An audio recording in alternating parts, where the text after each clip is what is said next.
जय श्री हरि मित्रों, आपका मेरे चैनल अंशु शर्मा 986 पर बहुत बहुत स्वागत है। श्री हरि विष्णु जी व माता लक्ष्मी जी की कृपा आप पर और आपके संपूर्ण परिवार पर बरसती रहे, ऐसी मैं कामना करती हूँ। तो आप आज की इस वीडियो में जानेंगे अश्विनी मास की पूर्णिमा के बारे में, जिसे शरद पूर्णिमा के नाम से भी जाना जाता है। शरद पूर्णिमा के इस उत्सव को वृंदावन के अंदर बहुत ही हर्षोल्लास से मनाया जाता है। इसको रास उत्सव के नाम से वृंदावन में मनाया जाता है। अगर आप पूर्णिमा का व्रत रखते हैं तो शरद पूर्णिमा का व्रत कब धारण करना है, चंद्र उदय का समय क्या है, खीर कब बनाएं, कब रखें चंद्रमा की रोशनी में खीर को और कब खाएं, इस खीर को खाने से क्या लाभ होते हैं, तो चलिए इन सभी बातों पर चर्चा करते हैं। अश्विनी मास की शरद पूर्णिमा 6 अक्टूबर 2025 को रात्रि 11:45 से प्रारंभ हो जाएगी और वहीं पर 7 अक्टूबर 2025 को 12:37 तक समाप्त हो जाएगी। चंद्र उदय का जो समय रहेगा वो इस प्रकार रहेगा। 6 अक्टूबर 2025 को शाम को चंद्र उदय का जो समय रहेगा वो है 5:29 तक। 6 अक्टूबर की रात्रि को आपने खीर बनानी है और वो खीर आपने चंद्रमा की रोशनी में रखनी है। आप छत पर भी इस खीर को रख सकते हैं या फिर अपनी बालकनी में इस खीर को रख सकते हैं। इस खीर के ऊपर आप मलमल का सूती सफ़ेद रंग का कपड़ा ढक सकते हैं या फिर कोई स्टील की छन्नी रख सकते हैं ताकि उसके अंदर कोई कीड़ा मकोड़ा ना जा सके। ऐसा माना जाता है कि शरद पूर्णिमा की इस रात्रि में चंद्रमा की किरणों में औषधीय तत्व मिले होते हैं। कई लोग इस खीर को सिर्फ 4 या 5 घंटे के लिए ही चंद्रमा की रोशनी में रखते हैं और कई लोग पूरी रात्रि के लिए इस खीर को चंद्रमा की रोशनी में रखते हैं। 7 अक्टूबर को है स्नान दान की पूर्णिमा, व्रत की पूर्णिमा।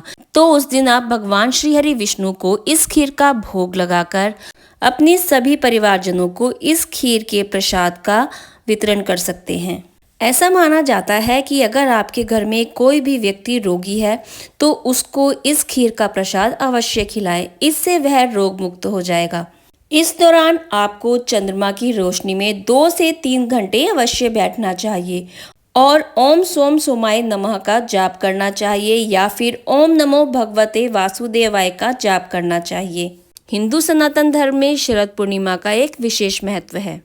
धर्मशास्त्रों में इस दिन कोजागर व्रत किया जाता है। इसी को कौमुदी व्रत भी कहते हैं। रसोत्सव का यह दिन वास्तव में भगवान श्री कृष्ण ने जगत की भलाई के लिए निर्धारित किया है, क्योंकि कहा जाता है कि इस रात्रि को चंद्रमा की किरणों से सुधा बरसती है, यानी कि चंद्रमा अपनी 16 कला से संपूर्ण होता है। हिंदू सनातन धर्म में वर्ष भर में जितनी पूर्णिमा आती हैं उन सभी पूर्णिमा से यह पूर्णिमा बहुत ही विशेष होती है।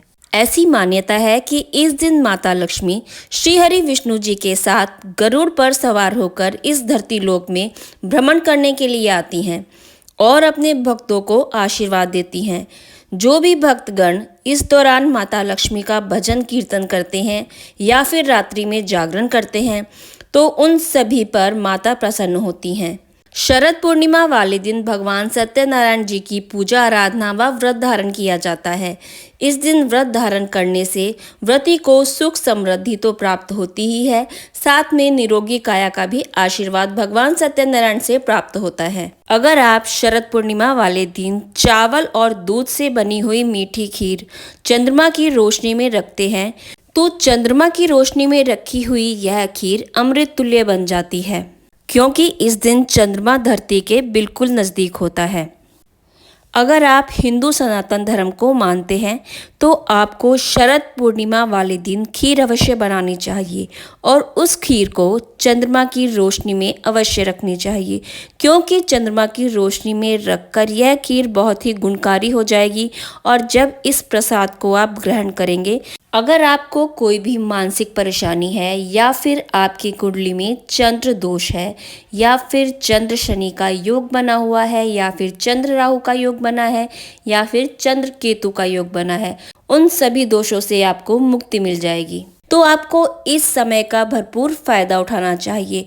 शरद पूर्णिमा की आप सभी को बहुत बहुत बधाई हो। अगर आपको मेरा ये वीडियो पसंद आया है तो please like, share and subscribe जरूर कीजिएगा। इससे हमें पता लगता है कि आपको हमारे वीडियो पसंद आ रहे हैं और हमारा हौसला बढ़ता है। तो जय श्री कृष्णा, राधे राधे। आप सभी को शरद पूर्णिमा की बहुत बहुत बधाई हो।